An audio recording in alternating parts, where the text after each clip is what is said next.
Bem-vindos novamente à Faculdade I9, a nossa pós-graduação em Direito Empresarial, e hoje nós teremos como tema o estabelecimento empresarial. Então vamos aos nossos estudos. Meu nome é o professor Thomas, tiverem necessidade de algum contato, alguma dúvida, eu estou na coordenação dessa pós e lecionando para vocês essa matéria. Então, tem o meu canal aí, tem o meu contato, podem ficar à vontade para tirar dúvidas, me mandar mensagens, estamos à disposição, nesse contato aí, ou seja, para que você possa se aprimorar, para que você possa se especializar em direito empresarial. Vamos lá? Nosso tema, então, é estabelecimento empresarial. Então, nós já começamos a falar de estabelecimento e nós começamos a, de certa maneira, também desmistificar algumas coisas. É muito comum que o senso comum acaba confundindo, os jornais acabam confundindo, a imprensa, de modo geral, acaba usando a expressão estabelecimento como sinônimo de empresa. Vocês viram na aula passada, a ideia de empresa vem principalmente do artigo 966, com a ideia de atividade econômica organizada. Essa atividade voltada para uma finalidade específica, que é produção de bens ou serviços, ou circulação de bens ou serviços, estamos falando de atividade empresarial ou simplesmente empresa. A empresa é a atividade que é exercida pelo empresário. Então, é essa atividade que é chamada de empresa. E não a estrutura, não a sede, não o local, ou seja, não os componentes, isso não é considerado empresa. Tá? Isso dá suporte à existência da empresa. A empresa é a prática em si. A empresa é o dia a dia. Então, estabelecimento não se confunde com empresa. Tá? Senso comum ainda confunde. Jornais ainda confunde e muito. Vamos lá. E tem motivo de confundir? Tem. O Código Civil de 1906 ele não fazia divisão, vamos dizer assim, ele não separava e ele não conceituava estabelecimento e fundo de comércio, dando muitas vezes a entender que eram sinônimos. Tá? Então lembre-se que fundo de comércio é o sobrevalor, dado aí ao patrimônio agrupado, organizado, ou seja, por eles estarem organizados e agrupados, eles passam a ter um valor diferenciado. E o estabelecimento são os componentes da atividade empresarial nos moldes do Código Civil de 2002. Tá? Então, em 1916 não tinha essa conceituação, não tinha essa delimitação. Ok? Mas então vamos falar, diria para vocês, vamos falar de deixar aí a história um pouco de lado. Opa. Aqui. Aqui. E focar no Código Civil de 2002, que é o que nos interessa nesse momento, é o que é aplicado nos dias de hoje. Então tá lá. O artigo 1142 ele traz o seguinte conceito: considera esse estabelecimento todo complexo de bens organizado para exercício da empresa por empresário ou por sociedade empresária. Então, todo complexo de bens organizado para o exercício da empresa. Perceba que o 1142, primeiro, ele diz que todo complexo de bens, então ele não está qualificando quais tipos de bens são inerentes a essa atividade. Isso significa dizer que ele nem está dizendo que o estabelecimento é totalmente presencial, totalmente físico e nem totalmente virtual. Nós vamos ter alguns estabelecimentos que tanto comportam aspectos físicos presenciais quanto virtuais, e nós vamos ter outros que não, que serão só físicos mesmo. Então, isso pode acontecer tanto de uma forma como da outra. E o 1142 não deixou, vamos dizer assim, dificuldade para essa compreensão, para esse argumento. Ainda assim, alguns autores acabavam salientando da dificuldade de enquadrar o estabelecimento virtual. Por quê? Porque o estabelecimento virtual ele tem algumas peculiaridades. As atividades que são realizadas totalmente virtuais, elas acabam não tendo muitas vezes uma sede, um domicílio, no contrato social, para fins da receita, para fins da tributação, isso acaba se tornando, vamos dizer assim, um verdadeiro obstáculo. Então, pensando nisso, havia muita discussão na doutrina até meados aí de 2015. 2015, até 2022, desculpa. Isto por quê? Porque em 2022, com a pandemia, muitos trabalhos foram para home office e isso acabou tendo, né, um novo desenho da atividade. Nós tivemos então uma reforma, uma mudança em 2022. Mas se nós estamos falando aí, e depois nós vamos falar dessa reforma, inclusive o que né, alterou. Mas se estamos falando que é um conjunto de bens, quais tipos de bens existentes? Então nós podemos dizer que são os bens corpóreos e incorpóreos. Seja corpóreos móveis e imóveis e bens incorpóreos. Os corpóreos aqueles que são, né, corporificados, aqueles que são tangenciáveis, aqueles que são, né, dimensionáveis. E os incorpóreos, aqueles que, embora tenham um valor e um reconhecido valor para a atividade empresarial, ele não tem corporificação, ele não tem as dimensões, ele não é palpável do ponto de vista material, tá, gente? Do ponto de vista físico. E aí nós vamos ter, então, como os corpóreos, a sede da empresa, a atividade empresarial em si, os terrenos, depósitos, depósitos, né, como lugares de armazenagem. O maquinário utilizado para a produção de seus produtos, a matéria-prima, tudo isso são bens corpóreos. E os incorpóreos? A marca, o nome empresarial, a patente, o ponto comercial, tudo isso são bens incorpóreos. Aliás, eu vou compartilhar, né? Uma vez quando eu estava dando aula na graduação, uma aluna falou assim, professor, como assim? A marca é incorpóreo? Aí eu pego, né, eu tenho uma placa lá, eu fiz uma placa com a minha marca. As pessoas têm, às vezes, uma confusão de entender que aquela placa que você fez é uma representação de um desenho distintivo que faz as pessoas reconhecerem a sua marca. E aquele desenho distintivo, ele foi criado no computador, ele foi criado num papel, ele foi criado, e não necessariamente ele está físico, materializado. Eu posso ter um computador como um arquivo digital. Então não tem a materialização. A placa é um bem corpóreo. A marca em si, o traço distintivo, o desenho que faz identificar a sua atividade empresarial com aquele, né, vamos dizer assim, aqueles contornos, aquele designer, aquela, né, isso é incorpóreo, ok? O Oscar Barreto Filho traz um conceito de estabelecimento empresarial que eu acho bastante válido, porque ele acaba incorporando classificação, embora ele ainda utilize a ideia de certa maneira, dos atos de comércio, né? Ele acaba utilizando ainda atividade comercial, mercantil, ele usa essas expressões. Mas vamos lá. O estabelecimento comercial, hoje nós utilizamos já a atividade, né, empresarial, é um complexo de bens materiais e imateriais que constitui um instrumento utilizado pelo comerciante para exploração de determinada atividade mercantil. Eu acrescentaria, né, no materiais e imateriais um e/ou, porque pode ser junto, como pode ser apenas um deles. Professor, mas ainda, né, mas sempre tem uma marca, sempre tem um desenho, sempre tem um incorpóreo, mas às vezes está tão na criação, no início, né, ou seja, no primeiro momento, que às vezes não, né, a empresa ainda não está estruturada, a atividade não está estruturada a esse ponto, então pode acontecer. Então, diria para vocês que o Oscar Barreto Filho poderia agregar aí e/ou materiais e imateriais. Vamos lá. Materiais, da mesma forma que os corpóreos, são aqueles que são dimensionáveis. Então eu consigo, né, entender aí a extensão deste bem, deste produto. Então, por exemplo, são os maquinários da indústria, as estantes da livraria, as mesas, as cadeiras do restaurante, tudo isso são materiais. E os imateriais, também chamados de incorpóreos, são a marca do produto, a designação do estabelecimento difundida pela clientela. Então, isso é bem imaterial. Outra coisa que nós precisamos afirmar aqui com veemência é que não há empresário sem estabelecimento empresarial. Vamos falar assim, vamos pensar, a mais rudimentar das situações, o mais simples das categorias. Você vai falar assim, um borracheiro, por exemplo. Esse exemplo, inclusive, é do Fábio Lhoa. O Fábio Lhoa traz no seu livro que, imagine a seguinte situação, bem rudimentar. Um empresário que trabalha aí com, né, uma borracharia.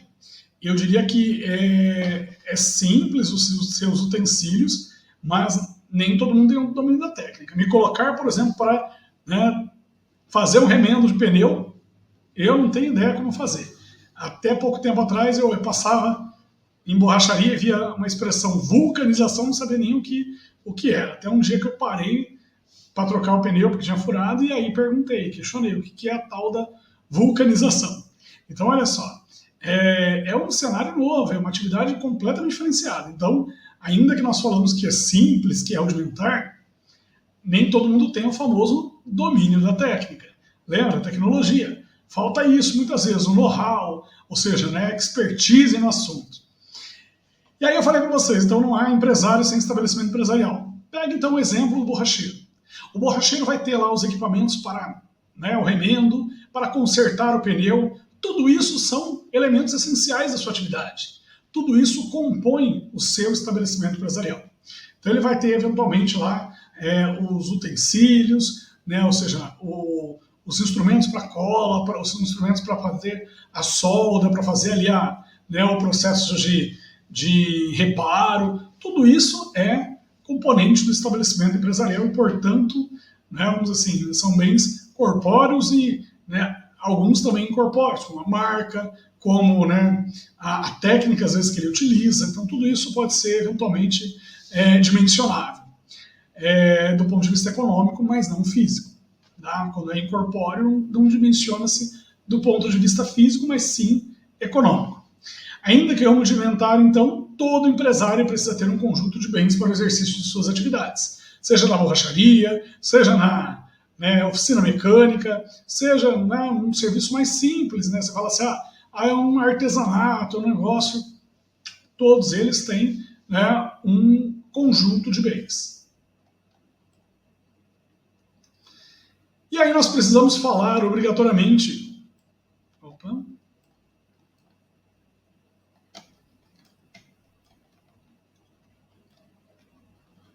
Aqui. Do estabelecimento virtual. O Fabio também traz no seu livro, né, o volume 1, né, daquela coletânea de 3 volumes, ele traz no seu livro a questão da virtualidade de acesso. E ele fala que estabelecimento virtual não é a mesma coisa que virtualidade de acesso.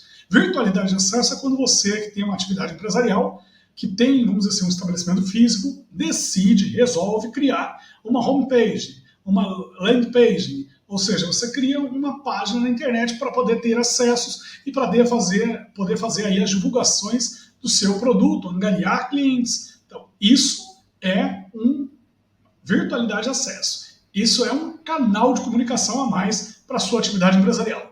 Agora, uma coisa diferente é o estabelecimento empresarial virtual.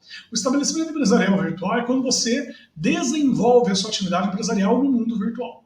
Ou seja, você de fato utiliza apenas a internet para desenvolver a sua atividade. E aí vocês poderiam falar assim, mas né, é difícil, né? Porque querendo ou não, algum instrumento, algum utensílio, algum bem, eu vou ter. A pandemia também provou que há mudanças, né, no nosso cenário. Vamos lá.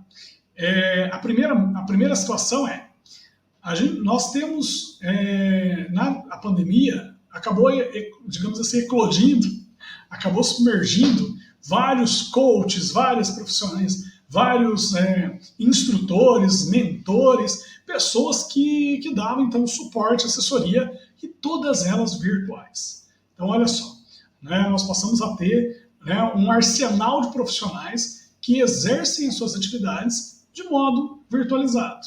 Sejam elas, vamos dizer assim, obrigatoriamente aí, empresariais ou, né, profissionais liberais, mas todos exercem atividade de modo virtualizado. E hoje em dia, né, com a globalização, quebrou-se aquela barreira de que eu preciso estar, né, apenas na cidade tal, eu preciso estar apenas no local tal. Ou seja, nós não precisamos disso. Né? O indivíduo pode dar consultoria empresarial estando, né, vamos dizer assim, muito distante da sua cidade, muito distante, ou seja, e ele está atendendo aquela atividade. Então isso é um novo cenário, é uma nova realidade que se apresenta e eu diria para vocês que há 10 anos atrás era debatido muito isso na doutrina. Tinham livros publicados, tinha artigos científicos publicados, eu mesmo tive 2, 3 orientantes que escreveram sobre esse assunto. Então, isso era comum, o embate se haveria possibilidade ou não real da existência de um estabelecimento virtual. Hoje, não se questiona mais. Hoje, né, o estabelecimento virtual é uma realidade. Ou seja, né, ninguém mais discute se é possível ou não. E aí, com essas mudanças, essas implementações, essas, né, utilizações novas, nós passamos então, em 2022, em plena pandemia, a ter uma alteração, ou seja, uma inclusão, né, pela lei aí 14.382, nós tivemos uma inclusão de 2 parágrafos no artigo 142. Vamos a eles. Parágrafo 1º. O estabelecimento não se confunde com o local onde se exerce a atividade empresarial, que poderá ser físico ou virtual. Nós temos inúmeras plataformas. Nós mesmos estamos aqui diante de uma plataforma, ou seja, possibilitando aí o acesso à educação, acesso a um curso de pós-graduação de modo virtual. Então, nós conseguimos ter uma secretaria virtualizada, nós conseguimos ter todo um trabalho virtual para que vocês possam ter, né, essa benesse de contar com essa faculdade, que contar com esses diferenciais da Faculdade 9, através, é claro, né, de um sistema eletrônico, de um sistema virtualizado. Além disso, gente, então, né, nós temos lá, pode ser virtual, físico ou virtual. Parágrafo 2º. Quando o local onde se exerce a atividade empresarial for virtual, o endereço informado para fins de registro poderá ser, conforme o caso, o endereço do empresário individual ou de um dos sócios da sociedade empresária. Então, eu não tenho, né, só tenho espaço virtual, mas eu preciso, né, fazer menção nos dados cadastrais, na hora de fazer o registro, na hora de colocar no contrato social, e aí eu coloco qual é o endereço de um dos sócios ou do empresário individual, né, ou seja, ou agora, né, do empresário, né, sociedade unipessoal com responsabilidade limitada. Então, nós colocamos esse endereço desse indivíduo. Então, ele que vai aí exercer esta condição aí de ser localizado, ou seja, de ser encontrado. Então vai ter aí, e eu diria para vocês que é só para cumprir realmente requisito legal. Na prática já acontecia isso antes, as plataformas de comércio eletrônico principalmente, existem plataformas hoje que você adquire pela plataforma, uma plataforma de marketplace, você adquire pela plataforma e ela não armazena estoque. Essa plataforma ela já manda um comando para o AliExpress, por exemplo, para a Shein, para essas plataformas, né, maiores, e eles acabam fazendo então a aquisição do produto e mandando direto da China para o consumidor final, sem intermediação com esse indivíduo que está promovendo a importação. Então ele ganha, né, mas sem obrigatoriamente passar aí, né, a entrega ser, né, remetida para ele, e aí ele sim encaminhar para o comprador. Ok, gente? Então, finalizando aí o nosso primeiro momento, eu trouxe, né, graficamente dizendo, o estabelecimento empresarial, olha, perceba, é um conjunto destinado à atividade empresarial. Então, um conjunto de bens destinados à atividade empresarial. Tudo que dá suporte ao empresário. Todo e qualquer tipo de bem. Sejam eles corpóreos ou materiais, sejam eles incorpóreos ou imateriais. Lembre-se, né? Materiais aqueles que são dimensionáveis. Imateriais aqueles que não são, mas os dois têm, vamos dizer assim, valor econômico, os dois são importantíssimos para a atividade empresarial a ser desenvolvida. Então, nós temos aí o estabelecimento como sendo, não a sede, né? Não se confunde com a sede, mas estabelecimento é o conjunto de bens. Pode estar incluído a sede, pode se eu adquirir, né, o imóvel, então o imóvel é componente da sociedade. Posso falar que aquele imóvel também está abarcado, né, na teoria dos conjuntos da matemática, né, está contido dentro da empresa, né, dentro do estabelecimento empresarial? Poderia falar, se foi adquirido aí pela empresa, posso, né, participa aí do conjunto patrimonial da empresa, poderia, de certo modo, aí, fazer esse acréscimo aí. Ok, pessoal?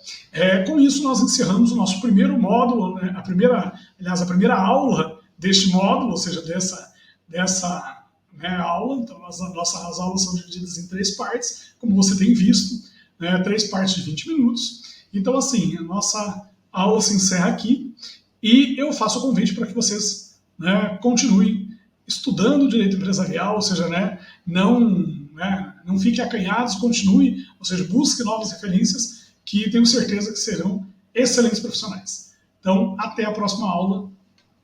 Até logo.